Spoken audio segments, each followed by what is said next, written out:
Okay, so it is Sunday morning, 5 a.m., Dallas Airport. I attempted to upload a video yesterday um, on failing, and I failed.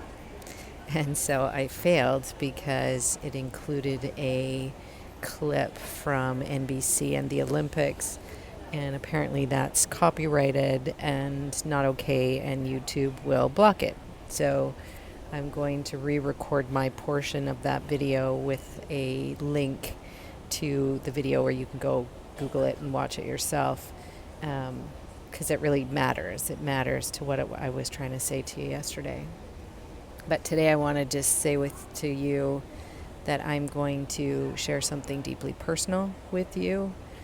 One of the things many of you have often said to me is how much you appreciate how my life experience informs the concepts, and how easy it makes, or how much easier it makes, understanding the concepts when you can have a real life example. And there's a certain amount of vulnerability that comes with that, because as a facilitator and a trainer, and more importantly as a coach, it's important to know that your coach has some things working in their life. So if I wanted to make $1 million, I would probably not go to a coach that's never made $1 million. If I wanted to go to a relationship expert, I would want to go to somebody that has some relationship experience, and probably on the side of positive relationship experience. So that said, over the next few days, over the next little while, I'm going to bring you through this vlog, so they call it, into some things in my life that are deeply personal, and have really had me quite reeling and racked in the last couple of days. So today you may notice that my status on Facebook will change. My profile picture will change. One of the things that happened when I left on Tuesday to come to Dallas, my partner drove me to the airport, and we had a very challenging conversation. It was an add-on to a number of challenging conversations that we've been having. Some very significant things have happened in our lives. Two of my children moved out. We had one of his children living with us, and then he had his 17-year-old son move in with us on July the 1st, just after we got back from our cruise. And prior to that, I had made several requests that we have a conversation about what all of us living together look like. And I did that based on prior experience. If I have ever learned anything in this life, is that you don't want to get stuck in the past, but you sure want to use the past to be able to inform you in the present and to inform you in the future. And so I knew based on the past that in my heart of hearts there were some potential challenges that I wanted to proact versus react. So I requested a number of times a sit down together with mom, ex-wife, and his son, and he avoided. Eventually we were able to meet with his ex-wife at my leadership, through my leadership, which didn't feel right to me either. And then the meeting with his son prior to moving in didn't happen. So I'd make requests and I make requests. And I know for some of you, when somebody in your life is adamant about something and making requests, it can feel like nagging. But it's important to understand when someone's asking over and over and over again for something, is that there's a need. Issues are unmet needs. So there's a need, and that need's not being met. So sometimes people are complainers, which is something different. But if somebody's asking for something and they have to keep asking, then you need to take some responsibility for why that request keeps showing up. So am I not responsive? Am I not paying attention? So what is it? So the meeting didn't happen. His son moved in. And many of the things that I was afraid of started to come to fruition very quickly. So my son's sign is Cancer. I had my birthday on Monday. And so my home is my sanctuary. My home is my safe place. My home is the place that I go to decompress from the crazy, busy life that I have. And that felt jeopardized and it felt threatened. And so I became challenging and the challenger at the same time. So those of you that know my partner know he's a fairly relaxed guy. What you may not know, and if you don't know him, is that he's so relaxed on some level that some would say that he is very self-centered, very selfish. His self-care is first and foremost a top priority. What he wants is what he wants, and he wants it when he wants it. And he's been able to live his life that way. So I believe it's cost him. On the relationship side of things, I was forewarned going into my relationship with him that was a concern from people that love him. And I believed that what I wanted him to bring to my life and what my experience was is that I suck at self-care. I suck at putting myself first. I suck at going after what's important to me. I often put other things and other people ahead, and I know you all know that. That shouldn't come as a shock. So I wanted him to teach me that. So I thought maybe we can bring balance to each other's life. I can bring care and caregiving to other people, and he can teach me about caretaking, and that we can help each other. And I believe that he believed that too on some level. So we made the decision, despite other people's perception that perhaps we might not mesh well in some of those things, and we launched into a relationship. Within 6-7 months, we were looking to buy a house. Within a year, we had bought a home together, a beautiful home, the most beautiful home that either of us had ever lived in, because for the first time ever, we felt like we had a partnership where responsibility for the cost of a house like that and the care of a house like that would be shared. And so we moved in last July. We just are coming up to a 1-year anniversary in the house. And on Tuesday, when he drove me to the airport, our conversation was difficult. I sent him I scripted a very long email on the airplane to talk about my concerns. I find that he's very conflict avoidant, which is part of my considerations, that to handle anything in any relationship, one of the most important primary things to make a relationship work is communication. And not just how was your day kind of communication, or the dog needs to be fed, or the plants need to be watered, but real communication, emotional vulnerability, concerns, issues. As I said before, issues are unmet needs, and if needs go unmet long enough, resentment eventually will start to show up. And when you resent someone long enough, it starts to change how you feel about them. So if you've ever been one of those people that said, I'm just not in love with my partner anymore, you need to ask yourself, what happened? We don't fall in love with somebody and then fall out of love. It's not a falling kind of challenge or issue. It's a care issue. And so I sent him an email that explained my considerations about if we don't handle these things, we'll become unsustainable. I questioned what his difficulty was with leaning in and dealing with issues. I believe it's not a capacity issue, and I said that to him. He's a lawyer, so I don't believe that it's about he doesn't know how to communicate. It's about willingness, and it's about willingness to communicate and lean into the things that are very deeply personal and challenging. And so his reply to my email was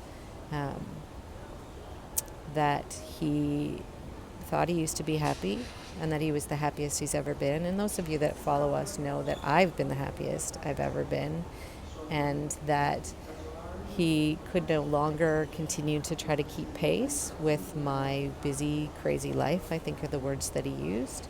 And part of my we met on a dating website, and part of my profile was, I have a busy, crazy life, and I need a partner who's self-reliant. I need a partner who understands a woman, entrepreneur and business owner, and mom, and a woman who cares deeply for a tribe and leads a tribe and treats her tribe like their family as well. So doesn't have a family of 3, has a family of 3,000. And that was really important that they knew that going in. And so his email response was, and it was all by email, which I highly recommend, that if you're going to break up with somebody, that you do it to their face. There's just something about respect and being able to look in somebody's eyes and speak to them from your heart versus the more informal, insensitive way of email or even text is worse. His email said he just felt like he had lost himself, and that even though he felt like I perhaps inspired him, challenged him to be a better person, is that he wants to go back to drinking wine and eating when he wants and sitting in front of the television and watching sports. And that he doesn't want the responsibility of trying to keep pace and support me is what it came down to, because part of what I asked for and what I clearly need and needed was to have somebody who could pick up some of the pieces so that I could carry what I was carrying. So it was when things would become too heavy, I needed to know that I had a partner who loved me, believed in what I was doing, and would carry their share and occasionally pick up some of the pieces for me. And I asked for that, and I asked for it clearly, directly, honestly, vulnerably. And again, I don't believe it's because he doesn't have capacity, it's because he doesn't have willingness. So he clearly said he was done. And so I was gutted, I was shocked, considering 2 weeks ago he took me on the cruise, birthday cruise of a lifetime. I felt deeply saddened that he didn't, in my opinion, from my point of view, and remember your point of view affects everything in terms of what you think and how you feel, but from my point of view, he didn't love me enough to talk to me about it, to tell me how he was feeling. Oftentimes when I would ask for things, and he experienced it as criticism and would often say that, he would go to victim and that, I'm not good enough and I'm not capable. And it's like, if I didn't believe you weren't good enough or capable, I wouldn't be asking. And so I have spent a number of days in an effort to encourage him to take some time, and that it's the first time I've heard of any of that, and that enroll some outside support. So I'm a big fan of, and I wouldn't be good at what I do if I didn't believe that, sometimes having somebody else to help you navigate the tough stuff and the emotional stuff can be very helpful. So I enrolled support right away. I asked him to enroll with me. He just refused. He just said, it's a waste of time. And so I am anxious going home, I'll be honest. I've been using my tools a lot.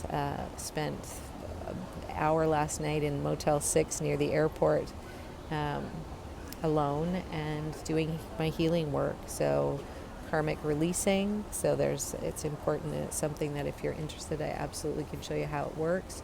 All day yesterday in the conference, when I would feel that anxiety in my stomach, and I know you all know what that feels like.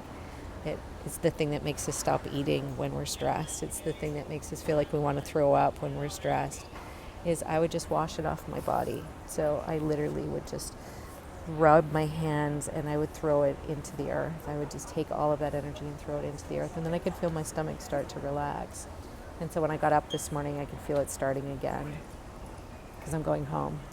And he's not picking me up at the airport. Someone else is having to pick me up at the airport. Thank you, Jesse. I love you. And then I'm going to go to my home, my beautiful home. And I'm going to pack up some of my things. And I'm going to go and stay with a friend. I have some things. I'm going to do some dog sitting for another friend soon that was prior and prearranged. I'm going to do care for those agreements. Another friend and I had planned to do a bit of camping, so I'm going to make sure that I still do that, and then I'm going to figure out where I'm going to live, and that feels heart-wrenching and gut-wrenching. And at the same time, if I were to practice what I preach and what I have probably said to you if I've ever coached you through a separation, is that everything happens for a reason. And so I realized that my biggest lesson and my biggest takeaway, so one of the most powerful things I think you can do when a relationship is ending, is consider, in 3 years or 4 years or however long it takes, and you're thinking about a new relationship, what are the most significant lessons that you're going to take from your previous relationship into the next one, especially those that didn't work.